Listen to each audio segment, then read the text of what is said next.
So Russian president visited Kuril Island and somehow Japan got offended. Why? What is this Kuril Island and what is the story behind this, and why is Russia trying to visit it and why is Japan trying to defend it? Let's answer all these questions and understand what this disputed island means. Alright? Okay, so first of all, what happened was the Russian President Vladimir Putin visited the disputed island Kuril Island. This triggered Japan. Japan came forward saying that this is totally unacceptable. Why? Because they said that this is adding another strain to already bad Tokyo-Moscow relations. Alright, they already have a lot of friction, they have a lot of tension. Let's not add on to that. Putin visited Iturup, one of the southern Kuril Islands, on Thursday. That Japan claims to be the island which is called Iturup as in part of its northern territory. But Russia doesn't see it like that. Right? So Japan has already said that the visit is absolutely unacceptable and they formally protested to Russia. Alright? Look at this image and tell me, do you understand where is Kuril Island here? Can you see Kuril Island here? Yes, this is Iturup. Can you look at this? This is Iturup. Yes, that is Iturup. That is where President visited. The group of islands that are here. Alright, exactly. Now, let's understand the trigger for the escalation, like what happened. So, Putin toured Iturup, visiting local infrastructure like hospitals, school, fish processing facilities. He met the regional officials also. This is a part of a broader inspection that included military fleet exercise of the Sakhalin Island also. Okay, so they were having a military exercise already at Sakhalin Island, that is here. Okay, and that, if you see, is obviously going against their interest. Okay, so now Japan's reaction was here. Tokyo called the trip absolutely unacceptable. Foreign Minister clearly lodged a formal protest against Russian ambassador, while PM Sanae Takaichi obviously noted that action would further harden Japanese public sentiment towards Russia and we will not be able to accept Russia as a friend ever, right? Like, that is extreme, but still the relations are going south. Okay, what is Russia's position on that? Russia ministry dismissed the protest as unfounded, maintaining that islands are sovereign Russian territory. So Russia says that they are sovereign Russian territory following the outcomes of World War II. And that presidential travel within the national borders is an internal matter. Japan should not be questioning that. They're saying that this is our territory. We are going to our territory within our nation. Who are you to question that? Japan is like, oh, it is not your territory. It is our territory. So basically the disputed land. Right? You get that? Yes? Okay. So what is happening here? What is the dispute about? The core conflict centers on 4 islands. Okay. Iturup, that is Iturup. Kunashir, that is Kunashiri. Shikotan and Habumai Islets. Japan calls them the northern territories, Russia calls them the southern Kurils. That's why the Kuril name. Okay. So both of them, like for Russia it is a southern boundary, for Japan it is a northern boundary. They consider it theirs. But neither nation has agreed on sovereignty over these 4 islands.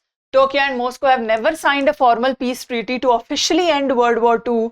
So because there was no treaty, how can you say you took away the land? Right? In treaty, if you say that Japan is seizing, Japan is forfeiting and they are giving us these islands. There should have been a treaty, but there was no peace treaty. Because there was no treaty, they did not get anything. Japan just lost the war, that's it. Right? Exactly. And Japan will be like, Hiroshima, Nagasaki was enough. Why do you want anything more? Right? But then again, there are many treaties that have taken place, but not the treaty of World War II.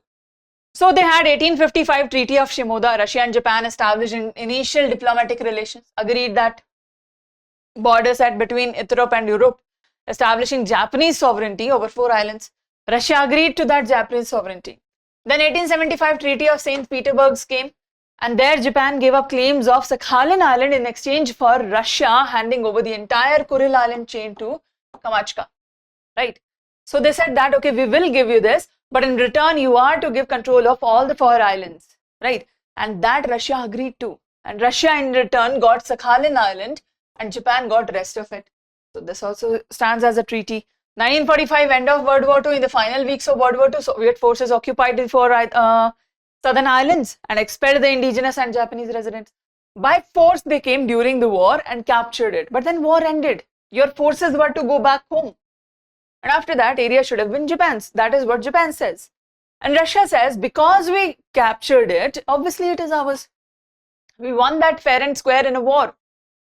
That is what war is about. You fight, you win. We fought, we won, we got the area. How simple is that?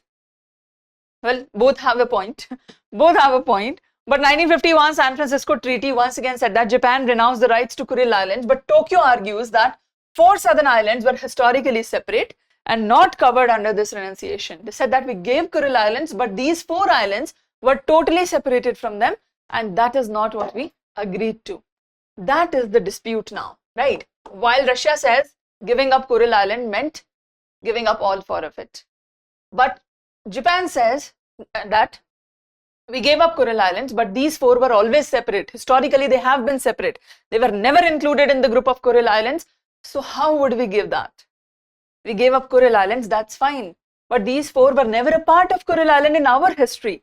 Now you include that in Kuril Island, that means, right? So they're saying that, like, if you take an example of India, you will see that if you are saying there's a POK, right? That is a part of Kashmir. We take it as our part. Pakistan takes it as their part. But today, if they come up and say that, okay, POK includes Rajasthan.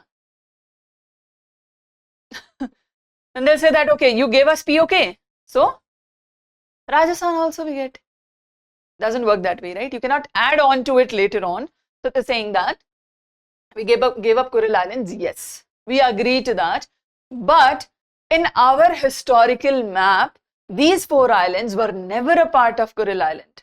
So why would they be counted into Kuril Island group?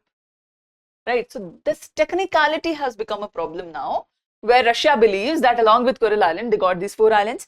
Japan believes that we only give Kuril Island, not these 4 islands. So that is the technicality and a problem in the terminology. 1956 joint declaration came. USSR offered to return Shikotan and Habumi Islets upon signing a formal peace treaty, but Cold War tensions obviously prevailed the execution, and this was prevented and nothing was signed. Had the treaty been signed, the problem would have been solved, but they were never able to sign a treaty. That's why this problem still persists and the conflict still persists and the relations are still rocky, and that is the concern, right? As for India, India sees a friend in Russia, India sees a friend in Japan as well. And you know, India-Japan relations are improving by the day. You remember the visits of Takaichi? Yes, exactly. We've already discussed that. You remember that, right? Yeah. So now, if we talk a little bit about the location and the tectonics regarding these islands, let's understand the arc geography. The volcanic island arc of 56 islands extending 1300 kilometers from Hokkaido, Japan to south of the Kamchatka Peninsula in Russia. That is the extension of it, the groups that we have seen. Just look at that. From Kamchatka, here, Hokkaido. Can you see that? These are a group of islands. This is 1300 kilometers. How much is this? This is 1300 kilometers, and between that there are many group of islands rotating here. All right. Well, not literally rotating, but yeah, you get it. Okay. Yeah, so 56 islands are there, and water bodies, they separate Sea of Oxshott, that is also separated, and North Pacific Ocean is also separated. Tectonic setting, if we talk about it, is completely located on Pacific Ring of Fire formed by the subduction of Pacific Plate under the Okhotsk Plate, that is a microplate of North America. Okay, now this was formed because there was a collision. Because of the collision, there were some parts that broke off and flew out. Now those broken parts have become islands. And that is what we are fighting upon. Okay, the broken remains of 2 plates. That is what we are fighting upon as a humanity. Well, fair enough. Right, so Kuril-Kamchatka trench, this entire trench has become questionable now. Ocean currents are there, influenced by cold Oyashio current, which brings nutrient-rich subpolar waters also. Dense fog, heavy snow, high marine biodiversity. That is why everybody wants it. Right? That is the location. But there are many other disputed islands also, like 4 islands that we are talking about. Iturup, largest island in the entire chain, has active volcanoes. Kunashir or Kunashiri, closest to Japan, separated by Nemuro Strait, dominated by Mount Tyatya. Okay. Shikotan, non-volcanic, hilly terrain, major fishing hub. Then Habomai Islets, group of small uninhabited rocky islets close to Hokkaido. These are the significance or the features of all the 4 islands that are in question. This brings us to the geopolitical significance, like why is Russia leading to this? Why can't they leave this? And why is Japan still fighting for it? So why Russia won't yield? Because the bastion strategy is there. The Sea of Okhotsk acts as a bastion. Why? That is a protected sanctuary for Russian ballistic missile submarines. Holding Kuril ensures Russian naval forces can lock down access and channel the Pacific. That's why Russia is keeping this. Ice-free passages are also there. The channels between the southern Kurils remain largely ice-free year-round, and that gives Russia the passage because we know Russia gets covered with snow, right? And that closes a lot of passages. But since this passage doesn't cover with snow, that means they get a channel to still communicate, to still travel, to still have trade, right? That's why it is important. So now what is the strategic impact on India? Indo-Pacific balance, because Russia's military posture on the islands has driven Japan closer to Quad, and that way Quad is joining the Indo-Pacific stability. Number 1. China-Russia axis is there because told Russo-Japanese talks have pushed Moscow closer to Beijing, right? Now joint Sino-Russian naval patrols have in the Sea of Japan near Hokkaido, they have become very common. They keep coming here, they keep hovering here. That has become common. Japan's foreign policy shift is there in its diplomatic blue book. Japan explicitly classified the islands as under illegal occupations by Russia. They've also reflected a shift towards a more muscular defense. Japan is not going to be subtle now. They are coming with a more muscular defense. They have been silent for a very long time. After World War II, they have been silent. They've not been taking part, but people have started taking advantage of that now. So that is not peace, that is getting manipulated. Now, Japan doesn't want that either from Russia or from the rest of the world. Clear? Exactly. And then they have diplomatic treaties and legal framework already to address to this. Treaty of Shimoda, they had established official Russo-Japanese border between Iturup and Europe. Treaty of St. Petersburg, we've talked. Yalta Conference was there. Pact signed between allied powers, US and UK. San Francisco Peace Treaty, Japan renounced the claim of Kuril Island. And the final key legal Japanese defense, Tokyo argues 4 southern islands were never historically a part of Kuril Island. Alright, that is the summary of it. That is the problem regarding Kuril Island and why the visit has raised many concerns on international front. Clear? Do we understand that?